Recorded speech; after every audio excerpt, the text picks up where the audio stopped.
Bismillahirrahmanirrahim. Assalamualaikum warahmatullahi wabarakatuh. Selamat malam, salam sejahtera, shalom, om swastiastu, nama budaya, salam kebajikan. Halo semuanya, kembali lagi dengan saya. Sudah lama tidak berjumpa. Jadi di sini saya akan sedikit menjelaskan apa itu hukum dan bagaimana sih cara mengimplementasikannya. Baik, tanpa berlama-lama kita langsung saja ke isi videonya. Sebelumnya perkenalkan, nama saya Denis Maharani Effendi, NIM saya 3012-3010, kelas C1.23, Prodi Hukum dari kampus Digitus University.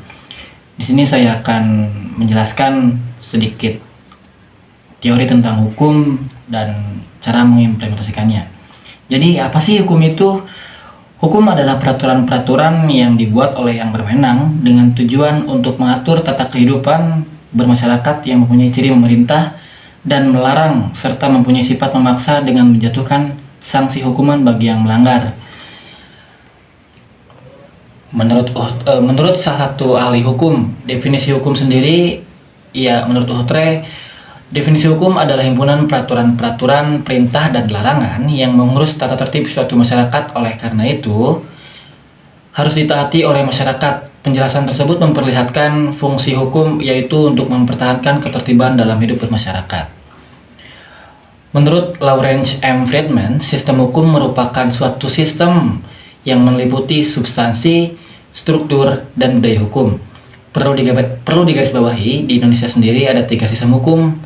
Ada apa saja di antaranya? Yang pertama ada sistem hukum civil law, sistem hukum Islam, juga serta sistem hukum adat. Apa itu sistem hukum civil law? Civil law system merupakan sistem hukum yang berkembang di dataran Eropa.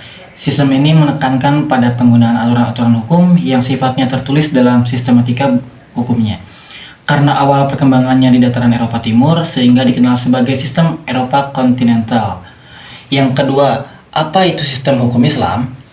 Sistem hukum Islam merujuk pada kerangka hukum yang didasarkan pada prinsip-prinsip dan ajaran agama Islam, terutama Al-Quran dan Hadis. Hukum Islam mencakup berbagai aspek kehidupan, termasuk hukum perdata, hukum pidana, hukum keluarga, dan lainnya. Pengaturan hukum Islam ditemukan dalam negara-negara yang menerapkan syariah sebagai sumber hukum utama mereka. Lalu yang terakhir, ada sistem hukum adat.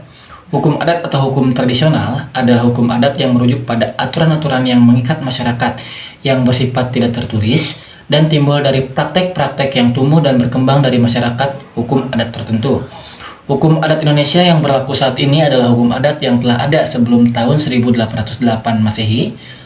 Hukum adat sendiri sudah resmi dan diakui sebagai hukum yang berlaku. Semua ini berkaca pada pasal 18B ayat 2 Undang-Undang Dasar 1945 yang berbunyi, negara mengakui dan menghormati kesatuan-kesatuan masyarakat biasa beserta hak-hak tradisionalnya sepanjang masih hidup dan sesuai dengan prinsip-prinsip pembangunan dan kemajuan masyarakat. Dewan Negara Republik Indonesia Serikat diatur dengan undang-undang. Hukum juga terbagi menjadi 2, yaitu hukum privat dan hukum publik. Apa sih itu hukum privat? Hukum privat adalah hukum antara perorangan yang mengatur hak dan kewajiban perorangan yang satu terhadap yang lainnya dalam pergaulan masyarakat. Bidang hukum privat meliputi hukum tentang orang, hukum keluarga, hukum benda, hukum perikatan, dan hukum waris. Lalu ada hukum publik, keseluruhan peraturan yang merupakan dasar negara untuk mengatur bagaimana caranya negara melaksanakan tugasnya. Jadi merupakan perlindungan kepentingan negara. Maka dari itu, untuk memperhatikan kepentingan umum, maka pelaksanaan peraturan hukum publik dilakukan oleh penguasa. Sumber hukum adalah segala sesuatu yang telah menimbulkan aturan-aturan yang mempunyai kekuatan yang bersifat memaksa. Artinya yaitu aturan-aturan yang kalau dilanggar akan mengakibatkan sanksi yang tegas dan nyata. Sumber hukum juga terbagi menjadi 2, yaitu hukum formil dan material. Hukum formil yang biasa dikenal dari bentuknya, juga bisa kita lihat dari pelaksanaannya, serta hukum material yang bisa kita lihat dari isinya. Fungsi hukum juga terbagi menjadi beberapa aspek, diantaranya yang pertama, sebagai alat pengatur tata tertib hubungan masyarakat. Yang kedua, sebagai a tool of social engineering, atau biasa disebut yang berarti hukum sebagai alat pembaharuan dalam masyarakat. Dan yang terakhir, sebagai pengawasan, social control, penyelesaian sengketa, dan rekayasa sosial. Adapun peranan dari hukum sendiri yaitu sebagai alat ketertiban dan keteraturan masyarakat, sebagai sarana dalam mewujudkan keadilan sosial dan dalam pergerakan pembangunan, juga sebagai fungsi kritis melakukan pengawasan baik pada aparatur pengawas, aparatur pelaksana, dan aparatur penegak hukum. Jadi sebetulnya dari pembahasan tadi banyak unsur-unsur penting yang perlu kita ketahui, bahwasanya hukum itu sangatlah penting bagi kita semua.